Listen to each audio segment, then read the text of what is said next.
Hello friends, ഇതെൻ്റെ വീട്ടിലുള്ള പുളിമരാട്ടോ. നിറയെ പുളി ഉണ്ടായിട്ടുണ്ട്. നിറച്ചും തുരുതുരാന്ന് ഉണ്ടായിരിക്കണത് കേട്ടോ.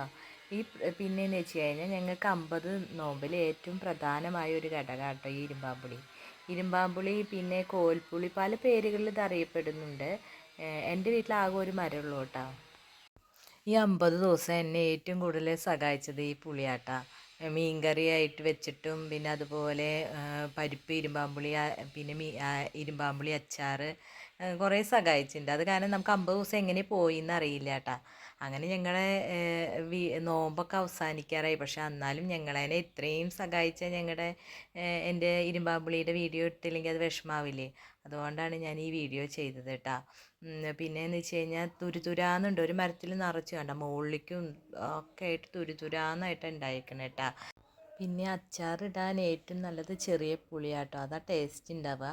പിന്നെ ഇത് വേഗം തന്നെ ഉണ്ടായി കഴിഞ്ഞാൽ തന്നെ അപ്പം തന്നെ വലുതാവും. അപ്പോൾ നമ്മൾ എന്താ ചെയ്യേണ്ടതെന്ന് വെച്ച് കഴിഞ്ഞാൽ നമുക്ക് ഇപ്പം നല്ല വെയിലുള്ള സമയമല്ലേ. അപ്പോൾ ഈ പുളികളൊക്കെ പൊട്ടിച്ച് അതിൻ്റെ മൂടൊന്ന് മുറിച്ച് കളഞ്ഞ് അത് ഉപ്പിട്ടിട്ട് നന്നായിട്ട് വെയിലത്ത് വെക്കുക. അപ്പോൾ നമുക്ക് നമ്മുടെ എന്നിട്ട് ഉപ്പിട്ട് നന്നായി വെയിലത്ത് വെച്ച് ഉണക്കി നമ്മളൊരു ഡപ്പകളിലാക്കി വെച്ച് കഴിഞ്ഞാൽ നമുക്ക് മഴക്കാലത്ത് ഉപയോഗിക്കാം കേട്ടോ. പ്രത്യേകിച്ച് വലിയ കെയറിങ്ങൊന്നും ഈ ചെടിക്ക് ആവശ്യമില്ല കേട്ടോ. ഞാൻ പിന്നെ കഞ്ഞിവെള്ളം ഒഴിച്ചു കൊടുക്കും. കഞ്ഞിവെള്ളം ഒഴിച്ചു കൊടുക്കണത് നല്ലതാണെന്ന് പറഞ്ഞിട്ട് ഞാൻ ഒഴിച്ചു കൊടുക്കാറുണ്ട്.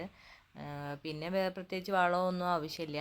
പക്ഷേ അത് നന്നായിട്ട് ഇതിൻ്റെ പുളി നിറയെ ഉണ്ടാവാറുണ്ട് കേട്ടോ. പിന്നെ നമ്മുടെ വീട്ടിലൊക്കെ ഒരു പുളിമരം നല്ലതാണ്. നമുക്കിപ്പോൾ എന്തെങ്കിലും ഒന്ന് കറി വെക്കാനില്ലാത്ത സമയത്തായാലും ഒരു അച്ചാർ കൂട്ടണമെങ്കിലൊക്കെ ഒരു ഇരുമ്പാമ്പുളിയൊക്കെ ഉണ്ടെങ്കിൽ അത് നല്ലതാട്ടോ. ഇരുമ്പാമ്പുളി കൊണ്ട് അച്ചാർ മാത്രമല്ല പല വെറൈറ്റികൾ ഉണ്ടാക്കും.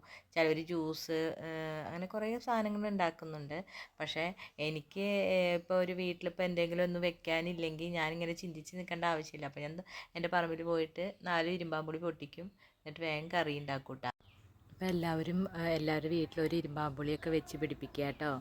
പിന്നെ ഇന്നത്തെ എൻ്റെ ഒരു വീഡിയോ നിങ്ങൾക്ക് എല്ലാവർക്കും ഇഷ്ടമായെങ്കിൽ ലൈക്ക് ചെയ്യുക, സബ്സ്ക്രൈബ് ചെയ്യുക. Thank you.